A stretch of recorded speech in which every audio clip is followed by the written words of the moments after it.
maanta sida la sheegayba degmada Kaxda aad iyo aad ayay farxad noogu tahay, sharaf noogu tahay inaan wixii ugu qiimaha badnaa dawladnimadeena oo ah dastuurkeennii inaan idiin keenno oo aad ra'yigiina iyo aragtidiina aad ku darsataan. annagana sharaf bay noo tahay, farxad ayay runtii noo tahay. dastuur isaga sheekayn mayno muhiimadda uu leeyahay, laakiin waxaan rabaa inaan ka hormariyo dhowr arrimood oo ku saabsan degmada Kaxda. intii la sheegay ayaan ku waafaqsanahay. degmadan degmadii waxbarashada waaye, degmadii culummada waaye,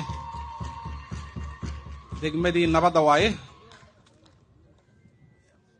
degmadan degmooyinkii ugu dambeeyey oo ugu dhalinta yaraa waaye degmooyinka.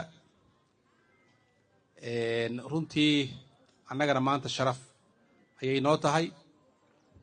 sharaftuna waxa waaye dadka ka soo jeeda degmadan ayaan runtii qiimo gooni ah noogu fadhiya.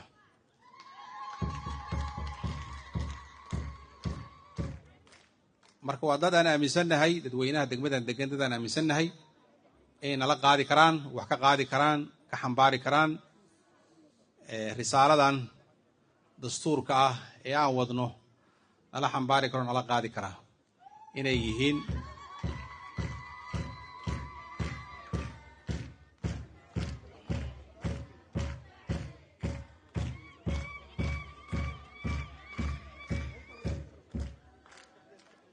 si gaar ayaan u dooranay inaan degmada Kaxda nimaano, weliba xilligan aad iyo aad muhiimka u ah aan ku soo aadino. shalay sida la sheegay baarlamaanka fadhigiisii 7aad ayaa madaxweynaha jamhuuriyaddu furay. waxyaabaha loo furo ugu muhiimsan waxa waaye dhammaystirka dastuurka waaye. cabdiqani waa mahadsan yahay bandhigiisii uu soo bandhigay.